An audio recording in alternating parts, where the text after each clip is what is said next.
Hello friends, मैं यशवीन आपका स्वागत करती हूँ तक्षशिला ट्यूटोरियल के ऑनलाइन चैनल पर। तो जैसे कि हमने चैप्टर 1 अपना कंप्लीट कर लिया है। चैप्टर 1 क्या था? चैप्टर 1 में हमने सब कुछ पढ़ लिया है। उसके नोट्स आपको डिस्क्रिप्शन बॉक्स में अवेलेबल भी हो गए हैं। अब क्या करना है, आपको उसे बहुत अच्छे से पढ़ना है। और अगर आपको कोई डाउट है तो आप हमें कांटेक्ट करके पूछिए। तो हमारा दोस्तों चैप्टर नंबर 1 कंप्लीट हो चुका है। अब हम आगे बढ़ेंगे और चैप्टर नंबर 2 कवर करेंगे। चैप्टर नंबर 2 का नाम है पुष्पी पादपों में लैंगिक जनन, sexual reproduction in flowering plant. इसमें क्या होगा कि हम पुष्प के बारे में पढ़ेंगे। पुष्प में लैंगिक जनन, आप जैसे इसके नाम में है पुष्प में लैंगिक जनन। लैंगिक जनन जब हमने प्रीवियस चैप्टर में पढ़ा था तो उसने क्या बताया था कि इस जनन में 2 लोगों की ज़रूरत होती है। एक होता है नर और एक होता है मादा। ये बात आपको पता ही होगा कि लैंगिक जनन में 2 ही लोग पार्टिसिपेट करते हैं, ठीक। लेकिन इसमें एक और नाम जुड़ा है जो कि क्या है, पुष्पी पादप। पुष्पी पादप, ठीक, मतलब पुष्पी पादपों में भी लैंगिक जनन होता है। तो जी हाँ, पुष्पी पादपों में भी लैंगिक जनन होता है। कैसे? इसमें भी एक नर भाग होता है, एक मादा भाग होता है जो आपस में डिफ्यूज होते हैं और फल बनाते हैं। जी हाँ, फल बनाते हैं। कोई नया पुष्प नहीं बनाएंगे, वो क्या बनाएंगे, फल बनाएंगे। तो हम धीरे धीरे करके इसके सारे पार्ट्स के बारे में पढ़ेंगे। हम आपको सारा समझाएंगे कि पुष्पी पादप क्या होते हैं, कैसे होते हैं, इनके क्या क्या प्रकार हैं, इनके अंदर क्या क्या चीज़ें पाई जाती हैं, ये सब बताएंगे धीरे धीरे करके इस चैप्टर में। तो दोस्तों इस चैप्टर में हमें क्या पढ़ना है, सारा सब कुछ पुष्प के बारे में पढ़ना है, ठीक। कि पुष्प में किस तरीके से हमें पता है कि एक नर भाग होगा, एक मादा भाग होगा, उसके जो गैमीट यानी कि जो युग्मक होते हैं वो आपस में फ्यूज़ होंगे, संलयन करेंगे और क्या बनाएंगे, जाइगोट बनाएंगे। जाइगोट के बाद एक नया जीव बनेगा, ठीक। जस्ट उसी टाइप से ये चैप्टर भी है हमारा। इस चैप्टर में भी हम वही सब पढ़ेंगे, मगर इसमें हमारे पास क्या है, पुष्प है, ठीक। तो पुष्प के बारे में सब कुछ पढ़ेंगे। तो चलिए देखते हैं, शुरू करते हैं अपना चैप्टर। तो सबसे पहले हम पढ़ेंगे तो सबसे पहले हम ये देखेंगे कि इसमें थोड़ी सी चीज़ें, क्या क्या चीज़ें होती हैं, कुछ ऊपर की टर्मिनोलॉजी देखेंगे जिससे हमें ये चैप्टर आसानी से समझ में आ जाए। सभी पुष्पी पादपों में लैंगिक जनन की प्रक्रिया होती है। इवन जितने भी आपके पुष्पी पादप है, पुष्पी पादप वो पादप होते हैं जिसमें पुष्प होता है, मतलब फ्लावर होता है, फूल होता है, उनको हम क्या कहते हैं, पुष्पी पादप कहते हैं। और एक बात और दोस्तों, सारी एंजियोस्पर्मिक प्लांट मतलब कि आवर्त बीजी पादप, वो सारे कौन से होते हैं, पुष्पी पादप होते हैं। एंजियोस्पर्मिक प्लांट को मोस्ट एडवांस फ्लावर्स भी कहते हैं क्योंकि उनके पास पुष्प होता है, फल होता है, पत्ती, तना, जड़ सब कुछ होता है, ठीक। लेकिन काफ़ी सारे पादप ऐसे होते हैं जिनमें पुष्प नहीं होता। आप सबको ये पता ही होगा, बहुत सारे पादप ऐसे होते हैं जिनमें पुष्प नहीं होता। अब एक बरगद का पेड़ है, ठीक, बैनियन ट्री, क्या आपको उसमें पुष्प देखने को मिलता है? नहीं ना, तो उसमें पुष्प नहीं होता है। तो चलिए देखते हैं, आगे बढ़ते हैं। अथवा सभी पुष्पी पादप जिनमें पुष्प उपस्थित होता है, यही तो हमने आपको बताया, वे सभी पादप लैंगिक प्रजनक होते हैं। What is the mean by लैंगिक प्रजनक? लैंगिक प्रजनक मतलब होता है कि वो लैंगिक जनन कर सकते हैं, ठीक, उनमें लैंगिक जनन करने की क्षमता होती है। आगे देखिए, पुष्प मुख्यतः 2 प्रकार के होते हैं, ठीक। 2 प्रकार के हमें पुष्प मिलेंगे। एक होगा कंप्लीट फ्लावर, मतलब पूर्ण पुष्प।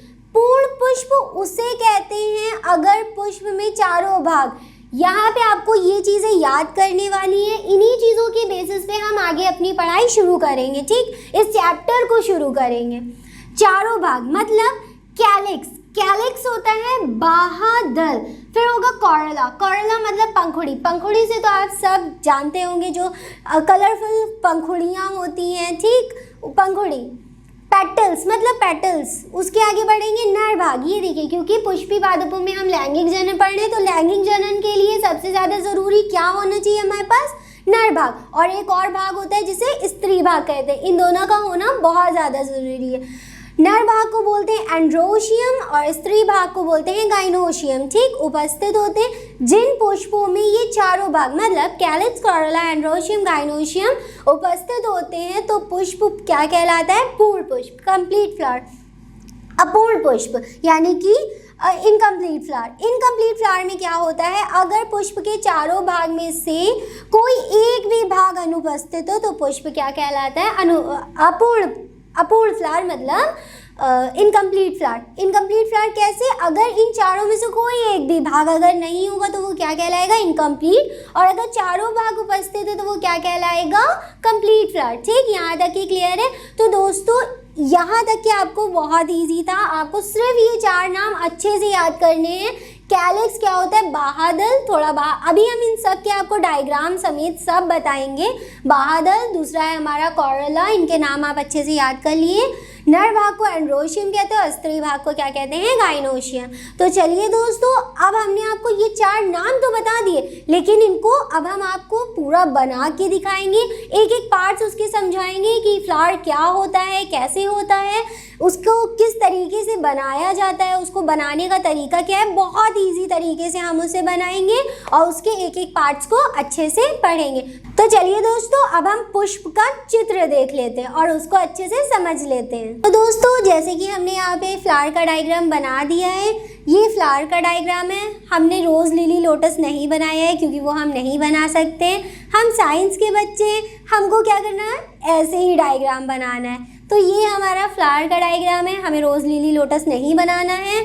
ये फ्लावर का डायग्राम है और ये हमने इसके पार्ट्स लिखे हैं। अब हम इसके एक एक पार्ट्स आपको बताएंगे कि वो क्या होते हैं। हमने आपको कॉरोला बताया था, सबसे पहले कैलिक्स था और कॉरोला था। तो ये हमारा कैलिक्स है जिसको सेपल बोलते हैं और इसको हिंदी में क्या कहते हैं? बाहादल। आप चाहें तो इंग्लिश में नाम लिख सकते हैं या फिर हिंदी में नाम लिख सकते हैं, लेकिन अगर आप इंग्लिश में लेबल करेंगे, मतलब इसकी लेबलिंग जो होती है, नाम लिखे जाते हैं, वो इंग्लिश में करेंगे तो ज़्यादा बेटर है। ठीक, लेकिन वैसे आपकी मर्ज़ी, आप हिंदी में चाहे तो हिंदी में भी लिख सकते हैं। ये है हमारा बाहादल, इसको क्या बोलते हैं? सेपल। सेपल का काम क्या होता है? जब फूल बनने से पहले आप सभी को पता होगा वो एक कली बना रहता है, इस टाइप की कली बना रहता है। तो ये जो सेपल्स होती है ये इसके ऊपर चढ़ी होती हैं, जिससे ये इसे प्रोटेक्ट करते हैं, एक सुरक्षात्मक कवर बना देती हैं। कौन? ये सेपल्स। ये सेपल्स ग्रीन कलर की होती है। जब ये सेपल्स खुलती हैं तभी अंदर से क्या? फूल बाहर आता है और ये सेपल्स नीचे गिर जाती हैं। ठीक, सेपल का हो गया, इसको क्या बोलते हैं? कैलिक्स, और इसका नाम क्या है? बाहादल। फिर हमारा आता है कॉरोला। कॉरोला मतलब पंखुड़ी, हमने अभी आपको बताया था पंखुड़ी, इसको क्या बोलते हैं? पेटल्स। ये हमारी क्या है? पेटल्स है। रोज में किस कलर की पेटल्स होती हैं? आप सबको पता होगा, रेड कलर की पेटल्स होती हैं। सनफ्लावर में किस कलर की पेटल्स होती हैं? येलो कलर की या ऑरेंज कलर की पेटल्स होती हैं। ठीक, तो ये है पेटल्स, इसको क्या बोलते हैं? कॉरोला। फिर हमने आपको बताया था एक मेल पार्ट होता है और एक क्या होता है? फीमेल पार्ट, जो कि लैंगिक जनन करने वाले जीव या पुष्प के लिए बहुत ज़्यादा ज़रूरी हैं, दोनों पार्ट्स। ठीक, तो ये हमारा है एंड्रोशियम। एंड्रोशियम 2 भागों से मिलके बना होता है, एक होता है एंथर, ये है एंथर, और एक होता है फिलामेंट। फिलामेंट मतलब तंतु, ये जो लंबी सी डंडी आपको दिख रही है ये क्या है? हमारी फिलामेंट है। ठीक, ये क्या है? दोनों मेल पार्ट है, इसको एंड्रोशियम बोलते हैं। एक 2 भागों से मिलके बना होता है, एक होता है परागकोश जिसको इंग्लिश में एंथर बोलते हैं, और एक होता है फिलामेंट जो कि सिर्फ तंतु है। अब देखिए, अगर एंथर की बात करें तो एंथर क्या है? अभी थोड़ी देर बाद हम एंथर के बारे में पूरा पढ़ेंगे, फिर भी हम आपको थोड़ी सी नॉलेज दे दें। एंथर में क्या होते हैं? बहुत सारे पराग कण होते हैं। परागकोश में क्या होते हैं? पराग कण होते हैं। पराग कण को इंग्लिश में बोलते हैं पॉलन ग्रेन। ठीक, यहाँ तक की कंप्लीट क्लियर है? फिर नाम आया फिलामेंट। फिलामेंट जिसको तंतु बोलते हैं, ये हमारा क्या है? फिलामेंट है। फिलामेंट का कोई वर्क, बहुत ज़्यादा वर्क नहीं होता। ये क्या करता है? बस जो एंथर है हमारा परागकोश, इसको थैलस से जोड़ देता है। ये क्या होते हैं? ये हवा में होते हैं, मतलब कि लहरा भी सकते हैं। ये जॉइंट होते हैं थैलस से। ये हमारा क्या है? थैलस है। ठीक, तो एंथर में क्या थे? पॉलन ग्रेन, परागकोश, और 2 चीज़ों से मिलके बना है हमारा मेन पार्ट, एक हुआ एंथर, एक हुआ फिलामेंट। इसको बोलते हैं एंड्रोशियम। मेल पार्ट हमारा कंप्लीट। अब आगे बढ़ते हैं फीमेल पार्ट की तरफ। फीमेल पार्ट में सबसे ऊपर हमारा होता है स्टिग्मा। स्टिग्मा को हिंदी में बोलते हैं वर्टिकाग्र। ठीक, फिर आता है स्टाइल। स्टाइल को बोलते हैं वर्तिका, और फिर आता है ओवेरी। ओवेरी मतलब अंडाशय। अंडाशय में क्या होंगे? अंड होंगे। आप सबको पता है अंडाशय में क्या होंगे? अंडे होंगे, या अंड भी बोलते हैं। तो ये है हमारे अंडे या ओव्यूल्स बोलते हैं इनको। ठीक, और ये हमारा क्या है, इन तीनों चीज़ों से मिलके क्या बना है हमारा फीमेल पार्ट। याद रखिए 2 पार्ट से मिलके क्या बना है मेल पार्ट, और 3 पार्ट से मिलके क्या बना है हमारा फीमेल पार्ट, जिसमें सबसे ऊपर स्टिग्मा होता है, स्टाइल होता है, ओवरी। ठीक, स्टिग्मा का वर्क क्या है, जो एंथर में पॉलन ग्रेन मतलब पराग कण होते हैं वो सबसे पहले आके स्टिग्मा पे गिरते। मान लिए ये हमारा पराग कण है, ठीक, ये किस पे गिरा, स्टिग्मा मतलब वर्तिकाग्र पे गिरा। वर्तिकाग्र पे गिरने के बाद ये क्या करता है, यहाँ से स्टाइल मतलब वर्तिका के थ्रू एक ट्यूब बनाता है। ठीक, इस टाइप से एक ट्यूब बनाएगा और अंदर ओवेरी तक के जाएगा, ओवेरी में जाके अंडाशय में जाके अंडों को फ्यूज कर देगा और उसके बाद फल बना देगा। ठीक, पुष्प के बाद नया पुष्प नहीं बनेगा, याद रखिएगा, पुष्प के बाद क्या बनेगा, फल बनेगा। जो ओवरी होती है वो पकने के बाद क्या बन जाती है, फल बन जाती है, और जो इसके अंदर के ओव्यूल्स मतलब जो अंड होते हैं वो क्या बन जाते हैं, बीज बन जाते हैं। आप सबने फल खाया ही होगा बहुत अच्छे से, सेब आप सब जानते होंगे। जब ये ओवरी पक जाती है और मान लीजिए उसके बाद ये क्या बन गई, सेब बन गई, और सेब को जब हम बीज से काटते हैं तो उसके अंदर छोटी छोटी सी क्या होती है, बीजें भी होती हैं, ब्राउन कलर की बीजें होती हैं। तो ये जो ओवरी है वो क्या बन जाता है, फल बन जाता है, और जो इसके अंदर के ओव्यूल्स हैं वो क्या बन जाते हैं, सीड्स मतलब बीज बन जाते हैं, जिन्हें हम फेंक देते हैं। ठीक, ओवरी एक टाइप से और इसको समझ सकते हैं, जो ओवरी होती है वो पकने के बाद फल बन जाती है, वो फल बन जाती है जो हिस्सा हम खा लेते हैं। जैसे सेब का ऊपर का हिस्सा क्या करते हैं, हम खा लेते हैं, लेकिन उसके अंदर के बीजों को क्या करते हैं, फेंक देते हैं। तो वो बीजें क्या होती हैं, अंदर के ओव्यूल्स होते हैं। ठीक, ये बात आपको समझ में आई। अगर आपको इसमें कोई भी डाउट है तो आप हमसे कांटेक्ट करके पूछ सकते हैं। प्लस ये डायग्राम को बोलते हैं पुष्प के LS का आरेखीय निरूपण मतलब longitudinal section of a flower. Longitudinal section से मतलब है हमने इसको इस तरीके से काटा है, हमने एक फ्लावर लिया और उसको ऊपर से नीचे ऐसे काट दिया, तो ये लॉन्गिट्यूडनल सेक्शन मतलब LS होता है। अगर हमने फ्लावर को कुछ इसमें काटा होता है, इस डायरेक्शन में, तो वो होता है LS। तो याद रखिएगा, अगर नीचे LS लिखा हो तो वो क्या होता है, लॉन्गिट्यूडनल सेक्शन होता है, और अगर TS लिखा हो तो वो क्या होता है, ट्रांसवर्स सेक्शन। और अगर दोस्तों यहाँ पे LS लिखा है तो वो क्या है, लॉन्गिट्यूडनल सेक्शन है, और अगर TS लिखा है तो वो क्या है, ट्रांसवर्स सेक्शन है। जब हम इसको ऐसे काटेंगे तो TS, और जब ऐसे करके काटेंगे तो वो क्या होगा, LS होगा। ठीक, अब देखिए हमने आपको सारे पार्ट्स इसके बता दिए हैं, एक एक पार्ट्स के बारे में बता दिए। एक मेल पार्ट है, फीमेल पार्ट है, पंखुड़ी है, पेटल जिसको कॉरोला बोलते हैं, और एक कैलिक्स बादल है। इन सब पार्ट्स के बारे में आपको अच्छे से याद होना चाहिए। प्लस क्योंकि ये डायग्राम बोर्ड में पूछा जाता है कि आरेखीय निरूपण बनाइए पुष्प का आरेखीय निरूपण बनाइए। तो ये डायग्राम बहुत ईजी हमने बनाया, आपकी बुक में शायद इससे थोड़ा टफ बना हो, आप इसको आराम से याद कर सकते हैं। और एक बार प्रैक्टिस करिए, एक बार नहीं बनेगा तो दूसरी बार प्रैक्टिस करिए, दूसरी बार नहीं तीसरी बार ज़रूर बनेगा। आप ट्राई करिए, एक बार इसको अपनी कॉपी में ट्राई करके ज़रूर देखिए। ठीक, तो देखिए हमारा पुष्प कंप्लीट हो गया है, हमने इसके एक एक पार्ट्स के बारे में आपको बता दिया है। अब हम आगे बढ़ते हैं और अपने नेक्स्ट टॉपिक की तरफ बढ़ते हैं। ठीक, तो दोस्तों अब हमारा नेक्स्ट टॉपिक क्या है, निषेचन, पूर्व संरचनाएं एवं घटनाएं।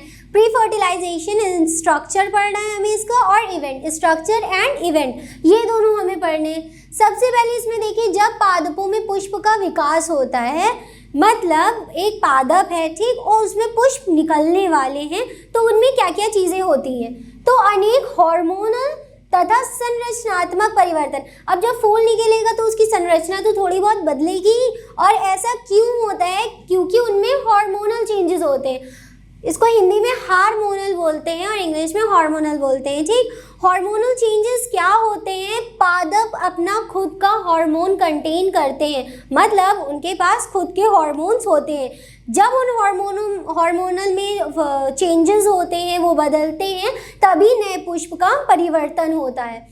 हार्मोनल तथा संरचनात्मक परिवर्तनों की शुरुआत होने लगती है। ठीक, उनके अंदर हार्मोनल चेंजेस होते हैं और उनकी संरचना जब बदलने लगती है, जिसके फलस्वरूप पुष्पीय आधक मतलब फ्लोरल प्राइमोडियम के मध्य विभेदन एवं आग्रम विकास प्रारंभ होता है। कि मध्य मतलब पुष्पीय आधक, जो हमारा पुष्प है जब जिस जगह वो निकलने वाला है उस मध्य विभेदन होता है, आगम होता है, विकास प्रारंभ हो जाता है। मतलब धीरे धीरे करके वो अपने विकास की ओर बढ़ने लगता है। कब? जब उनमें हार्मोनल और संरचनात्मक चेंजेस हो, परिवर्तन हो। फिर आगे देखते हैं, अतः पुष्पक्रम की रचना होती है। जब ये सारी चीज़ें हो गई उसके बाद क्या हुआ? पुष्पक्रम। अभी हमारा पुष्प नहीं बना है, अभी क्या हुआ है? सिर्फ पुष्पक्रम बना है। मतलब धीरे धीरे करके अभी पुष्प भी बनेगा। पुष्पक्रम की रचना होती है जो पुष्पी कलिकाएं अभी थोड़ी देर हमने आपको पहले बताया था, बड्स मतलब कली। फूल खिलने से पहले वो किस फॉर्म में होती है? कली होती है। उसी को क्या कहते हैं? पुष्पी कलिकाएं, या इंग्लिश में उसे बड बोलते हैं। और बाद में पुष्प का रूप ले लेती है। नॉर्मली आपको पता है जब कली खिल जाती है तो वो क्या बना देती है? पुष्प बना देती है। पुष्प में नर तथा मादा जनन संरचनाएं। अब देखिए, पुमंग को इंग्लिश में एंड्रोशियम बोलते हैं, जिसके बारे में अभी हमने थोड़ी देर पहले आपको बताया था ना। और जयांग मतलब जिसको गाइनोशियम बोलते हैं, ये हमारा मेल पार्ट है और ये हमारा क्या है? फीमेल पार्ट है। दोस्तों, इस चैप्टर में एक बात और ध्यान रखने वाली है कि एक ही चीज़ के बहुत सारे नाम हैं। दो से तीन नाम सिर्फ एक ही चीज़ के इन्होंने रख दिए हैं। अभी जैसे जैसे आगे बढ़ेंगे हम आपको सारे नाम बताते चलेंगे। ये आपकी मर्जी है कि आप उसे इंग्लिश में याद करें या हिंदी में याद करें, लेकिन अगर इंग्लिश में याद करेंगे तो थोड़ा बेटर है, ठीक? क्योंकि जब लेबल हम इंग्लिश में करते हैं तो उसका थोड़ा अच्छा इंप्रेशन पड़ता है। और यही थोड़ी बहुत टिप्स और ट्रिक्स होती हैं कि अगर हम डायग्राम बना रहे हैं तो उसे अच्छे से, अब ज़रूरी नहीं है कि आप डायग्राम क्या करें बहुत खूबसूरत सा बनाएं। We are science student not art student, ठीक? हम लोग आर्ट के स्टूडेंट नहीं है कि एज इट इज़ यही उतारना है हमको, नहीं, हमको तो ऐसे ही बनाना है। पता चला 3 घंटे का पेपर है, एक डायग्राम बनाने के चक्कर में 1 घंटा ऐसे ही निकल गया, तो बाकी का पेपर आप कब लिखेंगे, ठीक? इसीलिए डायग्राम, एक तो आप बायोलॉजी पढ़ रहे हैं उसमें डायग्राम आपको बहुत ज़्यादा ज़रूरी है, प्लस डायग्राम बनाने की आपको प्रैक्टिस होनी चाहिए, तभी आप डायग्राम एक टाइम पीरियड में बना पाएंगे, वरना आप टाइम में नहीं बना पाएंगे, आपका ओवर टाइम हो जाएगा। पता चला जो लिखना है वो लिखा नहीं और डायग्राम ही बनाने के चक्कर में पढ़े और पेपर छूट गया, ठीक? तो ज़रूरी नहीं है आप डायग्राम बहुत अच्छा बनाएं, बस उसको इतने हद तक का बना दें कि उसमें अच्छे से लेबल कर सके। नाम लिखना बहुत ज़्यादा ज़रूरी होता है, ठीक? और अगर आप इंग्लिश में नाम लिख देते तो वो थोड़ा इंप्रेशन अच्छा बनता है बोर्ड के एग्जामिनर के ऊपर। तो एंड्रोशियम, पुमंग, ये कौन सा भाग था? हमारा नर भाग था। और जायांग मतलब गाइनोशियम, ये हमारा कौन सा था? मादा भाग था। विभेदित एवं विकसित रहते हैं। जब हमारा ये काम होता है, मतलब हार्मोनल चेंजेस होते हैं, फिर क्या होता है? उसके संरचनात्मक परिवर्तन होते हैं, फिर उनके मध्य विभेदन होता है, भेद होते हैं, अलग अलग सेल डिविजन्स का वर्क होता है। ये सब अभी हम आपको थोड़ी देर बाद पढ़ाएंगे। बाद का अगर अभी हम आपको बता देंगे तो आप कंफ्यूज हो जाओगे, इस वजह से हम उनके नाम नहीं ले रहे हैं, ठीक? विभेदन आगम करेंगे, उनके बीच में सेल डिवीजन होगा, माइटोसिस, मियोसिस, ये सब होते हैं। और उसके बाद क्या होता है? पुष्पक्रम बनता है।